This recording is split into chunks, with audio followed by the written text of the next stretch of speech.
Assalamualaikum warahmatullahi wabarakatuh. Selamat pagi, salam sejahtera untuk kita semuanya. Perkenalkan, saya Indrawan, mahasiswa Universitas Negeri Tanjung Pura Pontianak, Fakultas Ekonomi dan Bisnis, jurusan Ilmu Ekonomi Pembangunan. Di sini saya akan menjelaskan mengenai sistem pertanian progresif. Nah, apa sih itu sistem pertanian progresif? Nah, di sini pengertiannya yaitu merupakan pertanian progresif ini disebut juga dengan pertanian modern ya, yang dimana pertanian progresif ini adalah pertanian yang berubah sesuai dengan kebutuhan manusia, di mana pertanian progresif selalu berubah dengan mengganti pola pertanian primitif dengan lebih maju. Artinya seperti ini, pertanian progresif ini adalah pertanian yang terus mengikuti perkembangan zaman. Jadi pertanian yang dari tahun ke tahun itu pasti ada peningkatan. Apalagi sekarang sudah didukung dengan eranya kemajuan teknologi. Nah, teknologi memiliki dampak yang sangat signifikan terhadap pertanian, di mana dari sektor pertanian itu sangat-sangat terbantu dengan adanya teknologi pertanian.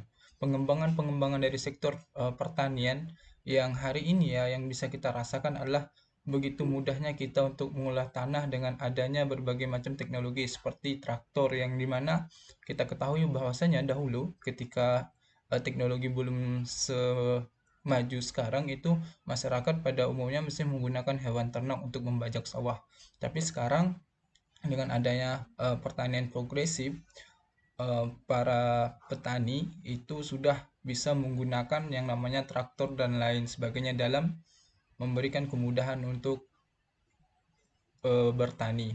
Nah, selanjutnya untuk pengertian sistem pertanian sendiri itu pertanian adalah pertanian modern merupakan teknologi atau inovasi yang di bidang pertanian yang lebih maju. Nah, sama sih seperti apa yang sudah saya sampaikan bahwasanya sistem progresif ini adalah salah satu sistem pertanian yang lebih maju, yang dimana sistemnya juga sudah canggih, sudah berbeda dari tahun ke tahun. Nah, terus sistem pertanian progresif di Indonesia. Apa sih di Indonesia sendiri itu bagaimana sistem pertaniannya? Dampak dari sistem pertanian progresif. Nah, saat ini ya pertanian di Indonesia ini dari tahun ke tahun juga terus mengalami peningkatan yang cukup baik loh. Nah, dari dilihat dari segi ekspor kita ya itu juga kawan-kawan bisa lihat, kita semua juga bisa lihat bahwasanya ada peningkatan. Nah, dari segi penghasilan maupun dari segi kemajuan teknologi dalam pengembangan sektor pertanian, teknologi di Indonesia berkembang sangat pesat ya, semakin ke arah sini semakin maju, tergolong tergolong cepat juga, di mana pertanian sudah bisa mengimbangi dengan negara lain walaupun tidak terlalu signifikan, tapi setidaknya Indonesia sudah berusaha untuk mengembangkan sektor pertanian karena di Indonesia ini memiliki sumber daya alam yang sangat begitu besar, memiliki lahan yang cukup besar dibandingkan dengan negara-negara lain. Tapi sayang, kita masih minim dalam pengolahan. Maka dari itu Indonesia sekarang sudah berbenah diri untuk mengembangkan teknologi dalam sektor pertanian. Nah, di Indonesia sendiri ada yang namanya contoh dari sistem pertanian progresif ya, atau yang menggunakan teknologi. Nah, di sini ada yang namanya hortikultura, yaitu merupakan contoh dari pertanian progresif. Nah, ini merupakan salah satu cabang ilmu yang membahas perihal pertanian, yang meliputi tanaman buah sayur, tanaman hias, dan tentunya, di mana sistem ini mungkin sudah banyak ya dikembangkan di negara-negara lain, karena negara lain kita tahu sendiri, negara lain itu lahannya terbatas. Nah, jadi mereka menggunakan sistem ini dan Indonesia juga menggunakan seperti ini di kota-kota besar seperti Jakarta karena lahan yang sudah minim, maka kawan-kawan pertanian di sana menggunakan sistem seperti ini. Nah, ini memiliki dampak yang sangat besar ya. Salah satu dampak dari tanaman ini yaitu memiliki nilai jual yang bagus dan terbilang setara dengan usaha yang dilakukan untuk meningkatkan hasil pertanian juga.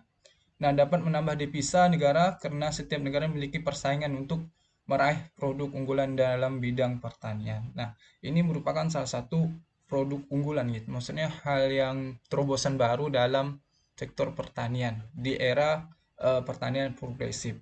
Nah, kalau kita melihat di kondisi pertanian Indonesia ya dibandingkan negara-negara lain. Nah, mungkin di sektor pertanian mempunyai arti yang sangat penting bagi masyarakat dan sangat berarti untuk menopang perekonomian di Asia Tenggara. Nah, di kawasan Asia Tenggara sendiri, di sini kita bisa melihat ya bahwasanya Indonesia mungkin kalah bersaing dengan negara seperti Thailand, Vietnam, dan Malaysia. Nah, tapi kita juga di sini memiliki beberapa sektor unggulan gitu yang mungkin tidak dimiliki oleh negara-negara yang ada di Asia Tenggara.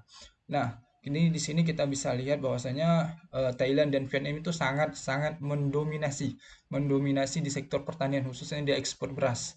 Nah, kalau di sini kita bisa lihat sektor perbandingan ya, di mana kalau Indonesia sendiri itu sektor unggulan kita itu ada kelapa sawit, kopi, karet, dan kakao. Sedangkan untuk sektor unggulan dari Thailand sendiri itu ada beras, jagung, kayu gelodokan, terus tapioka, buah-buahan, karet. Nah, ini adalah salah satu sektor unggulan. Kalau kita berbicara mengenai ekspor ya, mungkin kita sendiri Indonesia hari ini masih mengekspor barang-barang yang mungkin kebutuhannya tidak terlalu banyak gitu jika dibandingkan dengan Thailand yang hari ini mereka bahkan mengekspor beras itu sampai ke Indonesia juga. Bahkan Indonesia menjadi eh, tempat bagi mereka untuk mengekspor gitu. Jadi pasar bagi mereka. Nah, ini merupakan salah satu hal yang harus kita benahi, harus kita pelajari karena ketika kita berbicara ya mengenai beras,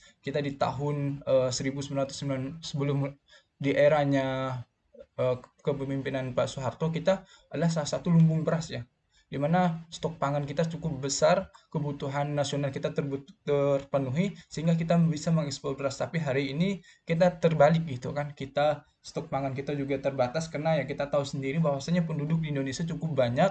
Jadi kita hari ini masih belum mampu untuk mengekspor beras keluar. Nah, maka dari itu kita terus hari ini terus berbenah dengan berbagai macam program-program yang sudah disiapkan oleh pemerintah. Salah satunya yang saya ketahui yaitu adalah food estate. Food estate adalah salah satu program yang dirancang untuk menyiapkan pangan untuk Indonesia.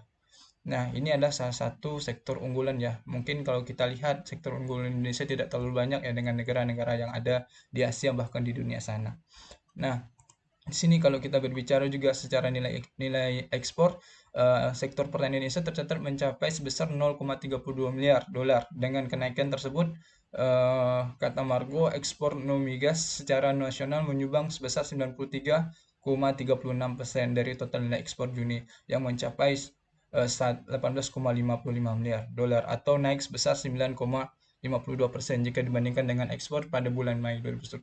Nah, di sini kita bisa lihat bahwasanya ekspor Indonesia juga cukup mengalami hal yang positif bergerak menuju arah yang lebih baik karena dari setahun ke tahun pasti akan mengalami kenaikan. Walaupun kita tahu sebelumnya masih ada pandemi, tapi nilai ekspor kita masih alhamdulillah bisa terbilang naik itu. Nah, tapi jika dibandingkan dengan negara tetangga kita seperti Thailand, pada tahun 2021 saja mereka berambisi untuk mengekspor 6 juta ton beras. Nah, bahkan sasarannya itu ke Indonesia, Cina, Bangladesh, dan Irak. Nah, Thailand memperoleh pendapatan devisa sebesar 81 miliar. Ini sangat-sangat jauh dibandingkan dengan Indonesia. Dan mereka bisa menempati posisi keempat sebagai negara dengan devisa perwisata dan pertanian tertinggi di dunia. Nah, mungkin pendapatan ekspor kita cukup kalah ya. Tapi semoga Indonesia dari tahun ke tahun bisa memperbaiki diri supaya Indonesia bisa menjadi negara yang maju yang bisa menopang seluruh perekonomian di negaranya. Nah, mungkin sekian dari presentasi saya. Kurang lebihnya saya mohon maaf. Terima kasih. Selamat pagi, salam sejahtera untuk kita semuanya. Salam sehat. Wassalamualaikum warahmatullahi wabarakatuh.